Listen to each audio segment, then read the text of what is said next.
Hi guys, it's Reagan and welcome back to another video. Today's video is going to be my March TBR. Now for the month of March, I have a rather ambitious stack of books. I will say for the month of February, I read a decent amount, but definitely not as much as I wanted to, so I'm hoping to get back on track for this new month. I will also say this is a very heavy hitter fantasy month. Not only were there some huge releases at the end of February that I was very much anticipating, but in general, I just have a lot of fantasy on this TBR. I have a few literary fiction books, but mostly fantasy, if I'm being honest. So without further ado, let's go ahead and dive right in. To start the TBR off, I'm going to mention the top 2 new releases that grace this TBR that I'm sure many of you are also planning to read this month. The first is The Adventures of Amina Sarafi. This is S.A. Chakraborty's new book, first book to a new series by one of my all-time favorite authors. If you're not familiar, this author wrote the City of Brass series, which I just absolutely adored. So needless to say, I was thrilled when she announced this new book.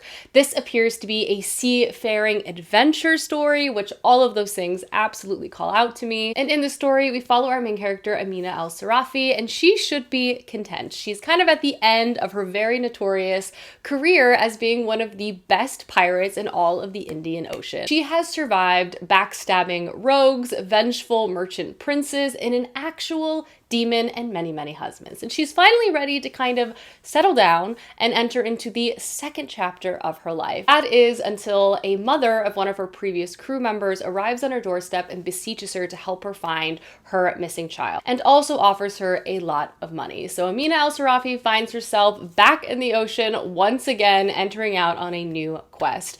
I'm so excited about this book for so many different reasons. One, a seafaring adventure full of twists and turns and all different types of fun things just sounds delightful. I also love that this fantasy series is centering an older female character, one with a lot of experience, one with a lot of history, but I also feel like these characters don't really get center stage in fantasy narratives, so I think that is fantastic. I feel like I'm gonna love this book. The early reviews are so strong. I can't wait to read it. I can't wait to document it. It's going to be a blast. And the other very famous release that came out at the end of February that I hope to read is A Day of Fallen Night by Samantha Shannon. This is the prequel to the very beloved Priory of the Orange Tree.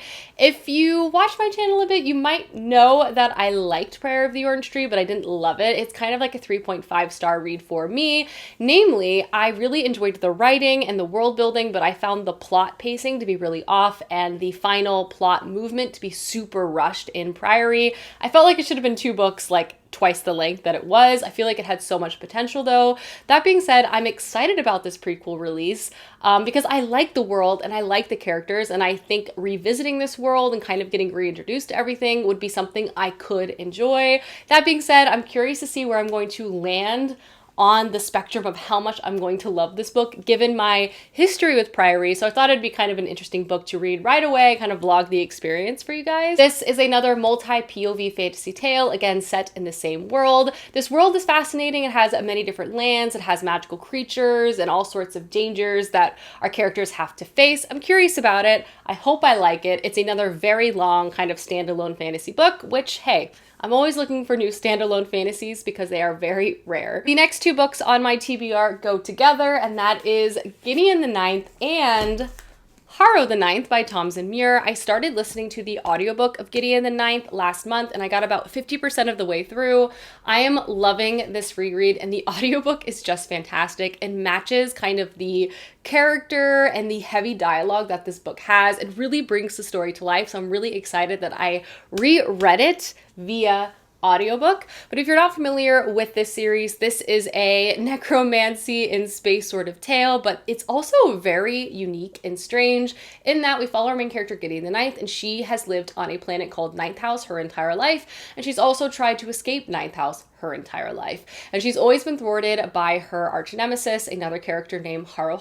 At the beginning of this book, though, they basically strike a deal because Haro is invited to go to this political meeting of all of the houses on First House, which is a faraway planet, and Gideon has to come with her as like her chosen cavalier, her sidekick basically. They arrive there and begin their stay in this crumbling mansion full of secrets and ancient like necromantic experiments. It turns very quickly into like a competition, a closed door murder mystery. It's very weird, very effective, and the audiobook again is great. It's really, really funny and really, really grim at the same time, which I feel like is a hard balance to strike. So I want to obviously finish my listen of this and also pick up Haro the ninth. I'm undecided if I want to listen to the audiobook of this as well, only because sometimes I get lost listening to fantasy on audio because there's lots of characters, but because I've already read this, I'm familiar with the stories, so the audiobook isn't too difficult in this perspective, and also has all these wonderful additions, as I mentioned, in terms of bringing the dialogue to life.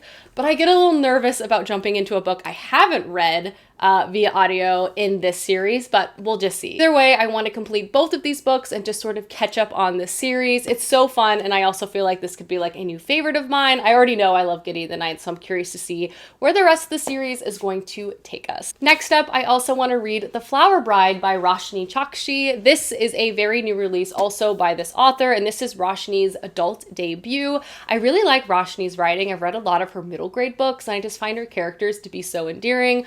Obviously, this is a very big change in tone from her middle grade books, but stylistically though, a fantasy story that I feel like I'm going to love. It's rich in like atmosphere and fairy tale vibes, and it just sounds really, really intriguing. And the synopsis goes, once upon a time, there is a man who believes in fairy tales, and he marries a very mysterious and beautiful woman named Indigo. He is a scholar of myths, and she is an heiress to a great fortune. She agrees to marry him, but with one stipulation, that he must never ask about her past or her family. However, everything is sort of turned upside down when Indigo receives a note that her aunt is dying and she has to travel back to her family home. Her husband travels with her, and he naturally begins to get very curious about the house, her past, her best friend appears. Everything gets complicated very, very quickly. This just sounds mesmerizing and dark, and as I said, atmospheric. I love fairy tale leaning stories, and I just feel like this new release could be like right up my alley. Roshni has a beautiful writing style, and I'm just curious to see how that's going to translate in her first adult fantasy novel, but I have high expectations for this, and I hope I love it. Next up, I also want to get to The Monster Baru Comrant by Seth Dickinson. This is the second book to the Baru Comrant series. I read the first one sort of near the tail end of last year, loved it, made my favorite books of the year, so I just want to make sure I do not let too much time pass between reading installments, especially because this series is so political. There's lots of detail, so I don't want to let too much be forgotten in this brain of mine. Truth be told, I'm so excited to pick this book up. I'm obsessed with the story and this world. In it, we follow our main character, Baru Comrant, and she lives on an island nation with her family. And at the beginning of book one, we watch as Baru watches the Empire of Masks arrive on the shores of her homeland. This empire is incredibly colonial-minded and very, very evil, but how they go about the takeovers of the lands they add to their empire is not through like direct warfare or conflict, but instead they embed themselves in their economy, they take over their education, they outlaw their culture, their religion, and embed their own in its place. We watch Baru as a child witness the slow takeover and basically see her homeland be destroyed. Baru then swears vengeance, and she decides that she is going to enter the empire, gain so much power within it to basically be able to tear it apart from the inside out. Fast forward, Baru is now an agent of the government, and she gets her first assignment in a faraway land to basically work to quell a rebellion. She is the empire's like accountant. This book again is highly political. The scenarios that we're watching Baru think through are not again like combat forward, but instead like economic and strategic, and how she's going to go about what she's doing. There's so many twists and turns. This book is brutal, very, very, very grim, and Baru as a main character roots it so well. Her desire for revenge at all costs makes a lot of moral situations very, very complicated, if you know what I mean. Hence the sequel being called The Monster Baru Comrant. Anyway, I'm so excited to pick this book up. The first one was fascinating, loved it so much. So needless to say, I'm hoping to love the sequel just as much. Next up, I do have two literary fiction leaning stories that I'm excited to read as well. The first is The Court Dancer by Kyung-Suk Shin. And this work of fiction is actually based on a remarkable true story. It basically brings the life of our main character, Yi-jin. Yi-jin is a dancer and an orphan and actually falls under the affections of the then empress at the time. At the beginning of this book, she travels as a diplomat to Paris, where she begins to live a life with much more independence and freedom, and she explores literature and actually begins to translate Joseon era works. However, though, her homecoming is rather complicated, especially with the tragic assassination of the empress. This is said to be rich with historic detail, filled with luminous characters. Korea's most beloved novelist brings a lost era to life in a story that will resonate long after the final page.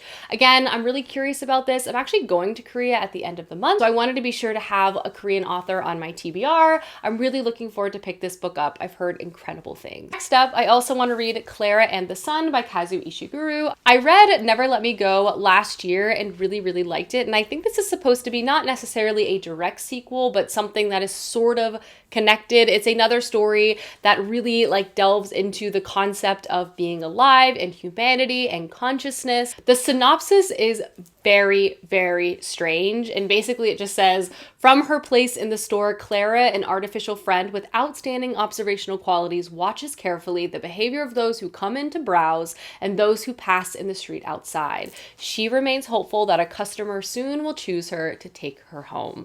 Again, sounds very strange. I'm sure it'll be very speculative. I'm just curious to see how the story itself is going to unfold. I really enjoy this author's concepts, and so I feel like I'm going to really like this. This was an immediate buy for me 2 years ago, and I still have not read it, so it needs to happen, and it's going to happen this month. Speaking of robots gaining consciousness, the next book I really hope to get to is actually the first book of a series, and I'm hoping to read all of these short stories very quickly, and it is All Systems Red, which is the first book to the Murderbot series by Martha Wells. I've heard excellent things about this entire series. Also, Martha Wells is coming out with a new book in May, so I want to read some of her other works before I check out her new fantasy release. Again, I'm hoping this will be a new all-time favorite. So many people love this. This is set in a corporate-dominated spacefaring future where spacefaring missions must be approved and supplied by the company. Also, for their own safety, I'm using a lot of air quotes here, but for their own safety, all explorers must also be accompanied by company-provided security bots. But in a society where contracts are granted to the lowest bidder, safety is not the primary concern. In this book, we follow a science exploratory team and the accompanied androids that come with them on their scientific mission. And one of these androids has actually been hacked. And I think the book itself is told from the android's point of view and their own internal dialogue, as obviously I think they have this program in them and they're not trying to reveal this sense of self, which is called Murderbot.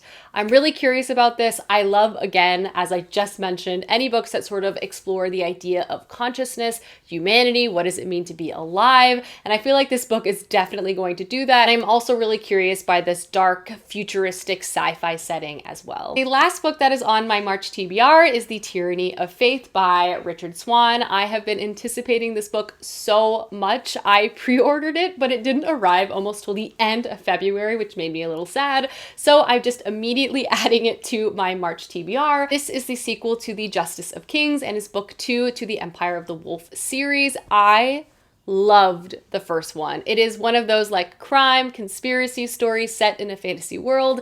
In it, we're introduced to an empire where justices can roam the land and they sort of act as the emperor's judge and executioner and investigate crime. We follow one of the empire's most powerful justices, Sir Conrad von Volt, but this story is not told from his point of view, but instead his young female apprentice. At the beginning of book 1, they're kind of investigating some aristocratic corruption, but this crime quickly begins to spiral out of control into a lot of different directions, kind of pointing to possible outright rebellion. Again, loved the first one. I love that it was told in a reflective style as our main character is writing in her journal, kind of reflecting on her early missions with Sir Conrad. The concepts and conspiracy of the whole thing was fantastic, rooted with great characters. Again, I could not say enough good things, so I really want to get to book 2, especially before I forget anything. I have a really bad habit of like not getting to the second and third books to series right away, and then I have to reread them because I've forgotten so much. It's a cycle that's very hard to break. Alrighty guys, that is my March TBR. Please let me know down below some books you hope to get to soon, as I would love to know, and I will see you soon with another video soon.